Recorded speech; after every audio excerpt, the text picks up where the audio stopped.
Assalamualaikum warahmatullahi wabarakatuh.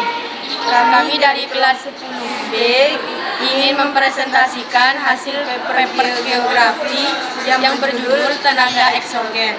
Perkenalkan, nama saya Murniatul Wardati Irhami. Saya Siti Aisyah. Baik, selanjutnya kami akan membacakan hasil paper kami. Di sini saya akan menjelaskan tentang abstrak. Tenaga eksogen yaitu tenaga yang berasal dari luar bumi. Sifat umum tenaga eksogen adalah merombak bentuk permukaan bumi hasil bentukan dari tenaga eksogen. Bukit atau tebing yang terbentuk hasil tenaga endogen terkikis oleh angin, sehingga dapat mengubah bentuk permukaan bumi. Laut termasuk tenaga eksogen. Secara umum, tenaga eksogen berasal dari 3 sumber, yaitu atmosfer, yaitu perubahan suhu dan angin. Air, yaitu berupa seperti aliran air, siraman hujan, hempasan gelombang laut, glasier, dan sebagainya. Makhluk hidup yaitu berupa jasad renik, tumbuh-tumbuhan, hewan, dan manusia. Di permukaan laut, bagian litosfer yang muncul akan mengalami penggerusan oleh tenaga eksogen, yaitu dengan pengenapan, pengikisan, dan pengangkutan, serta sedimentasi. Misalnya, di permukaan laut muncul bukit hasil aktivitas plat tektonik atau olakan mantel. Mula-mula bukit dihancurkan melalui tenaga pelapukan. Kemudian puing-puing yang telah hancur diangkut oleh tenaga air, angin, gletser, atau dengan haya gravitasi bumi.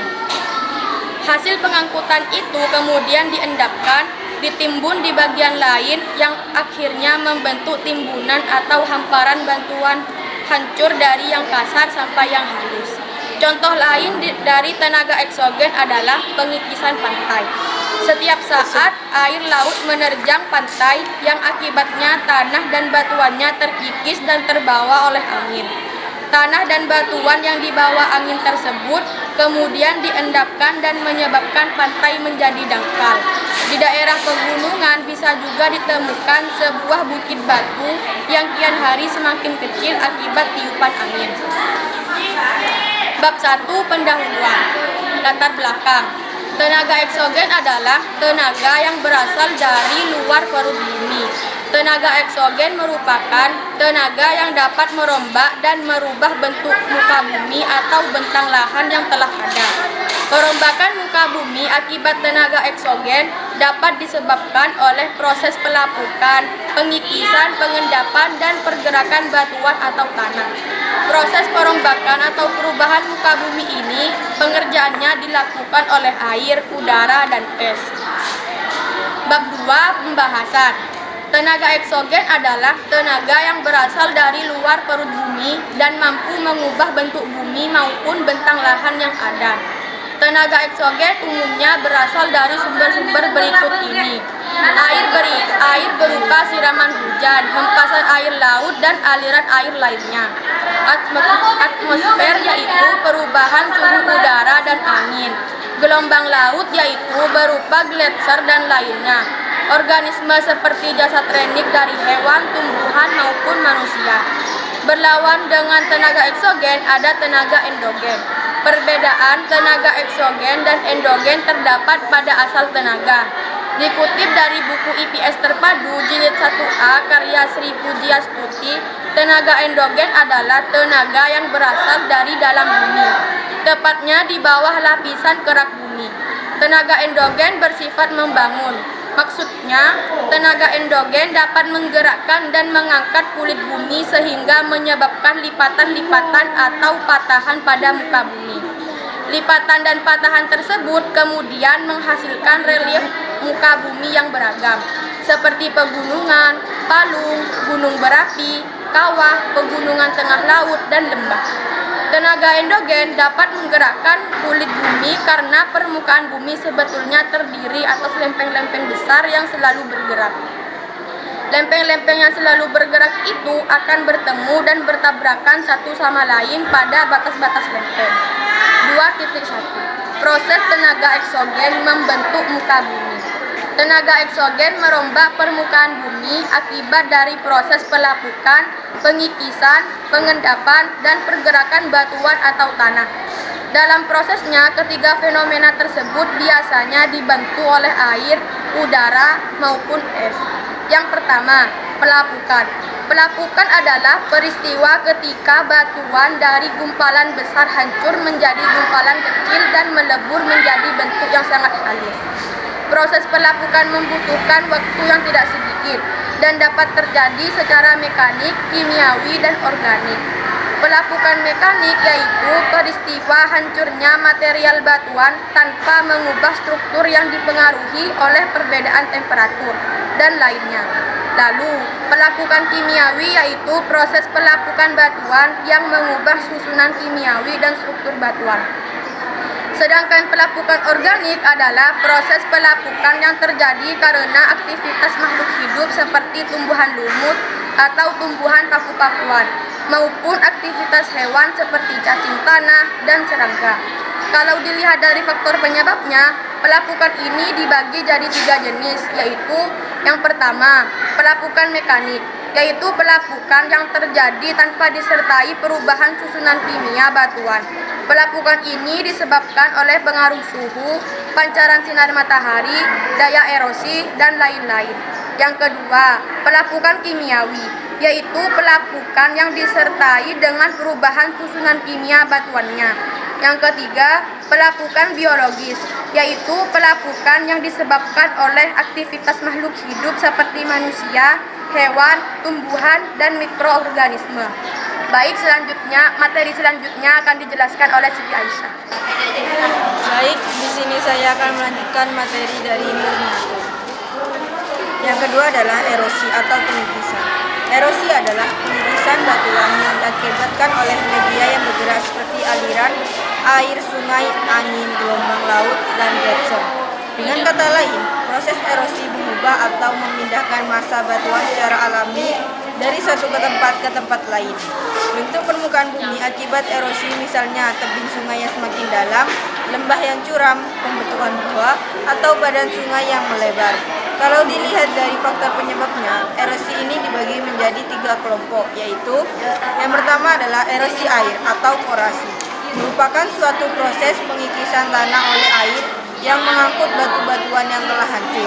Yang kedua adalah erosi es atau erosi glasial, merupakan suatu proses pengikisan tanah yang terjadi di daerah pegunungan tinggi dengan diselimuti salju. Yang ketiga adalah erosi angin, merupakan suatu proses pengikisan tanah yang terjadi karena pergerakan angin.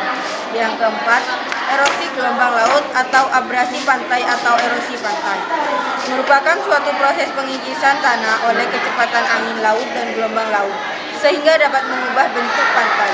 Bentangan alam yang muncul karena erosi gelombang laut meliputi klif, relung, morena, dan ngarai. Yang kedua adalah sedimentasi. Hasil dari erosi tidak berhenti dan diam di suatu tempat saja. Prosesnya berlanjut ke tahap pengendapan di daerah yang memungkinkan untuk menimbulkan suatu material. Nah, penimbunan material ini yang kita sebut dengan sedimentasi. Jadi, sedimentasi adalah pengendapan material hasil pengikisan dan pelapukan yang disebabkan oleh air, angin, gletser ke suatu wilayah untuk diendapkan. Proses sedimentasi dapat berbeda berdasarkan tenaga pengikutnya. Sedimentasi dapat terjadi karena air sungai, air laut, angin, dan gletser. Berdasarkan tempat mengendapnya, sedimentasi terbagi atas 3, yaitu yang pertama adalah sedimentasi fluvial, adalah sedimentasi yang terjadi di sungai dan disebabkan oleh air sungai, sehingga menyebabkan pendangkalan sungai. Yang kedua adalah sedimentasi elois, terjadi karena angin sehingga menghasilkan bentangan alam berupa gunung pasir. Yang ketiga adalah sedimentasi marine, yakni sedimentasi yang terjadi karena abrasi oleh air laut dan menghasilkan bentangan alam seperti tombolo, spit, gosong, beach, dan bar. Yang 2.2, dampak tenaga eksogen. Tenaga eksogen memberikan sejumlah dampak positif dan negatif pada bumi. Berikut beberapa dampak positif tenaga eksogen dikutip dari modul pembelajaran geologi pertambangan yang diterbitkan oleh Kemdikbud 2017. Yang pertama adalah terbentuknya habitat, yang kedua daratan bumi menjadi luar, tiga daerah tambang semakin dekat dan terjangkau, yang keempat sedimentasi dapat membuat sebagian daratan subur, yang kelima pelapukan bisa menciptakan bentuk muka bumi yang indah. Sedangkan dampak negatif tenaga eksogen adalah sebagai berikut. Yang pertama, dasar sungai menjadi lebih dangkal. Yang kedua, abrasi menghapus garis pantai sampai hilang. Yang ketiga, kesuburan tanah berkurang. Yang keempat, hasil erosi di endapan di muara sungai. 2.3. Pergerakan air di permukaan tanah dan pergerakan air di bawah permukaan. Keberadaan air bawah tanah atau ABT sangat tergantung besarnya curah hujan dan besarnya air yang dapat meresap ke dalam tanah. Faktor lain yang mempengaruhi adalah kondisi litologi atau batuan dan geologi setempat. Kondisi tanah yang berpasir lepas atau batuan yang permeabilitasnya tinggi akan mempermudah infiltrasi air hujan ke dalam formasi batuan. Dan sebaliknya, batuan dengan sementasi kuat dan kompak memiliki kemampuan untuk meresap air kecil. Dalam hal ini, hampir semua curah hujan akan mengalir sebagai limpasan sungai dan terus ke laut. Faktor lainnya adalah perubahan lahan-lahan terbuka menjadi permukiman dan industri, penebangan hutan tanpa kontrol. Hal tersebut akan sangat mempengaruhi infiltrasi, terutama bila terjadi pada daerah resapan atau recharge area. Perbedaan elevasi antar permukaan air tanah dikenal sebagai hydraulic heat. Hal ini disebabkan karena air mengalir mengikuti bentuk topografi.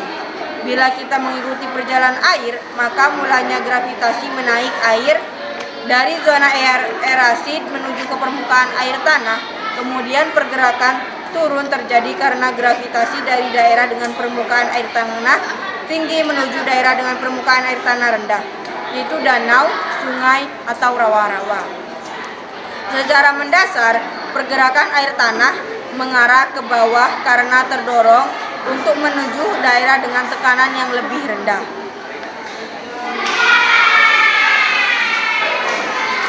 Yang terakhir adalah penutup. Kesimpulannya adalah tenaga eksogen yaitu tenaga yang berasal dari luar bumi. Sifat umum tenaga eksogen adalah merombak bentuk permukaan bumi hasil bentukan dari tenaga endogen. Bukit atau tebing yang terbentuk hasil tenaga eksogen terkikis oleh angin, sehingga dapat mengubah bentuk permukaan bumi. Perombakan muka bumi akibat tenaga eksogen dapat disebabkan oleh proses pelapukan, pengikisan, pengendapan, dan penggerakan batuan atau tanah. Proses perombakan atau perubahan muka bumi ini pengerjaannya dilakukan oleh air, udara, dan es. Tenaga eksogen menimbulkan dampak positif dan negatif. Pelapukan adalah penghancuran batuan dari bentuk gumpalan menjadi butiran yang lebih kecil, bahkan menjadi hancur atau larut dalam air. Proses pelapukan dapat dikatakan sebagai proses penghancuran massa batuan melalui media penghancuran berupa sinar matahari, air, gletser, reaksi kimia, kegiatan makhluk hidup. Menurut proses terjadinya pelapukan dapat digolongkan menjadi 3 jenis, yaitu pelapukan mekanik, pelapukan kimiawi, dan pelapukan biologis. Keberadaan air bawah tanah atau biasa disebut dengan ABT sangat tergantung besarnya curah hujan dan besarnya air yang dapat meresap ke dalam tanah. Faktor lain yang mempengaruhi adalah kondisi litologi atau batuan dan geologi setempat. Cukup sekian presentasi dari kami. Kurang lebihnya mohon maaf. Wassalamualaikum warahmatullahi wabarakatuh.